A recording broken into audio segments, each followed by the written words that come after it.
Selamat pagi Sobat SD yang dikasihi Tuhan. Hari ini kita akan memulai seluruh rangkaian kehidupan kita. Kita akan dasari seluruh pelayanan pekerjaan kita dengan kebenaran firman Tuhan. Baik, lebih dahulu kita akan bersatu dalam doa. Bapa di surga, kami bersyukur untuk anugerah, kekuatan, kesehatan, sukacita yang kami terima pada pagi hari ini Tuhan. Kami akan memulai seluruh aktivitas kami hanya di dalam kebenaran firman-Mu saja Tuhan. Kami melangkah dan berjalan. Kiranya Engkau menolong setiap kami sehingga kami boleh diberkati melalui renungan pagi hari ini. Di dalam nama Yesus Kristus kami berdoa dan mengucap syukur. Haleluya. Amin. Baik Sobat SD yang dikasihi Tuhan, ada banyak dari kita yang terkadang mengalami kelelahan, bahkan kekalahan di dalam setiap pergumulan kehidupan kita, hanya karena kita lalai meletakkan seluruh pekerjaan pelayanan kita, pergumulan kita di bawah kaki Tuhan. Dan hari ini kita akan belajar dari Tuhan kita Yesus Kristus, bagaimana ketika Ia melayani di bumi ini, Dia mendasari seluruh pelayanannya di dalam kuasa doa. Kita akan membuka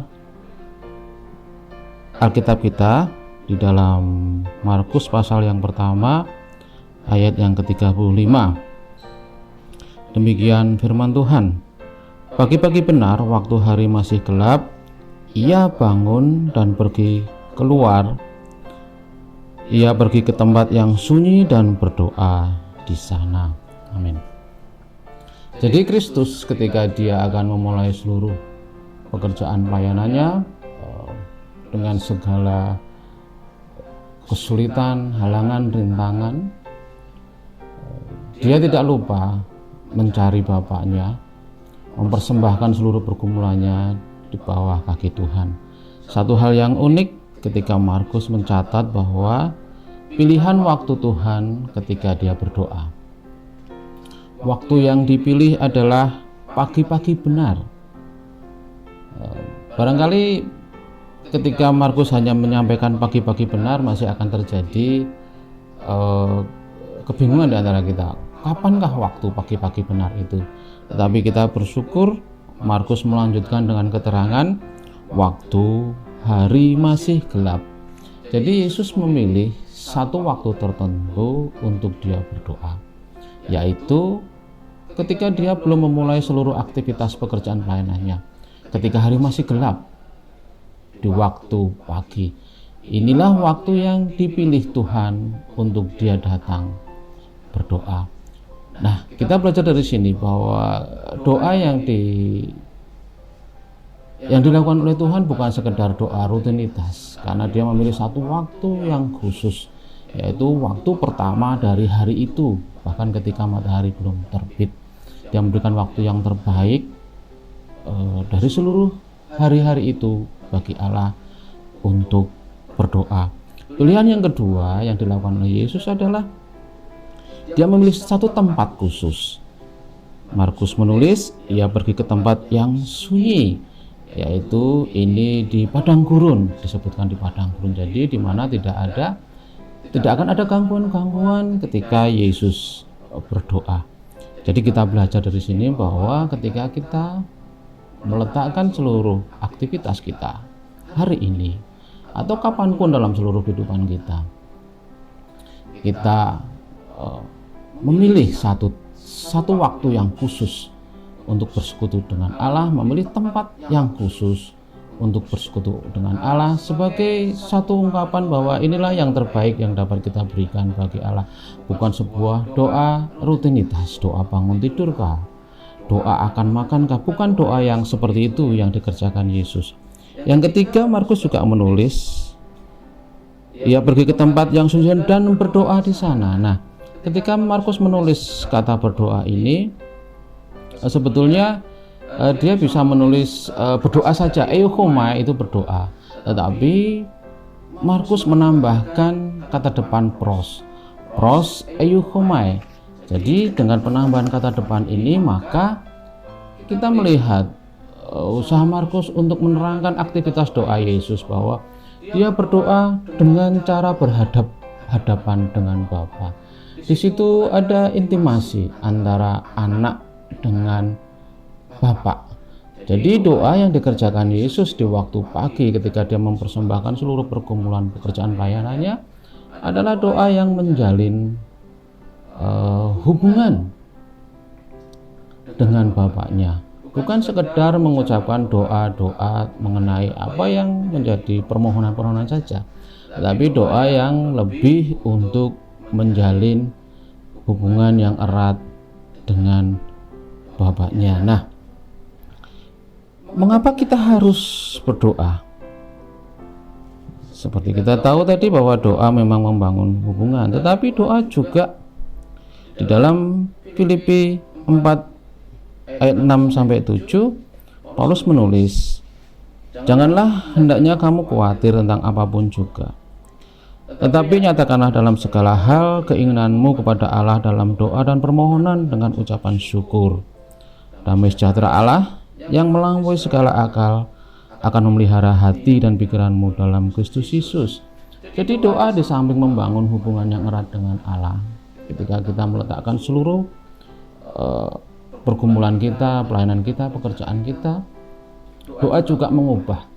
Paulus menulis mengubah kekhawatiran digantikan dengan damai sejahtera. Dia menulis, "Janganlah hendaknya kamu khawatir tentang apapun." Ayat 7, damai sejahtera Allah yang melampaui segala akal akan memelihara hati dan pikiranmu. Ada banyak orang Kristen, orang percaya yang saya lihat ketika mereka lalai meletakkan seluruh pekerjaan, pelayanan, pergumulannya di atas doa. Ada banyak dari mereka yang goyah karena pergumulan. Ada yang kelelahan dan bahkan ada yang kalah. Sebab mereka meletakkan pekerjaan, pelayanan, pergumulannya di atas kekuatan mereka sendiri. Yang kita tahu kekuatan kita terbatas. Tetapi ketika kita membaca teks ini, kita tahu bahwa semestinya lah pergumulan, pekerjaan dan pelayanan kita harus diletakkan di atas doa. Doa kepada yang tidak terbatas, yaitu Allah Bapa kita, dengan cara berhadap-hadapan, membangun sebuah hubungan yang intim dan erat dengan Allah kita. Pagi hari ini saya mengajak kita semua untuk lebih lagi. Saya percaya bahwa kita semua sudah membangun sebuah kebiasaan doa yang bagus. Tetapi ingat bahwa seluruh pekerjaan pelayanan kita semestinya lah diletakkan di atas doa kepada Allah yang tidak terbatas, supaya kita tidak mudah goyah, supaya kita tidak mudah lelah, dan supaya kita jangan kalah, tapi terus kuat di dalam Tuhan. Seperti yang dikatakan di dalam Efesus 6 ayat 10 sampai 17. Hendaklah kamu kuat dalam Tuhan dan dalam kekuatan kuasa-Nya. Karena di dalam doa kita menerima penghiburan, damai sejahtera yang dijanjikan, kekuatan yang dari Allah. Janganlah kita lalai meletakkan seluruh pergumulan kehidupan kita di atas doa. Kiranya damai sejahtera Allah yang melampaui segala akal akan memelihara hati dan pikiran kita di dalam Yesus Kristus. Amin. Kita berdoa. Bapa di surga, kami mengucap syukur oleh karena kasih-Mu Tuhan, kami boleh terus melayani, bekerja di ladang Tuhan, dan kami tahu akan ada banyak halangan, rintangan yang akan menjadikan kami goyah, lelah, dan bahkan kalah. Tetapi oleh karena kasih-Mu Tuhan, oleh karena kekuatan-Mu, kami bersandar di dalam doa-doa kami, supaya Engkau Tuhan memberkati kami dengan damai sejahtera-Mu. Terima kasih Bapa, di dalam nama Yesus Kristus kami berdoa dan mengucap syukur. Haleluya. Amin.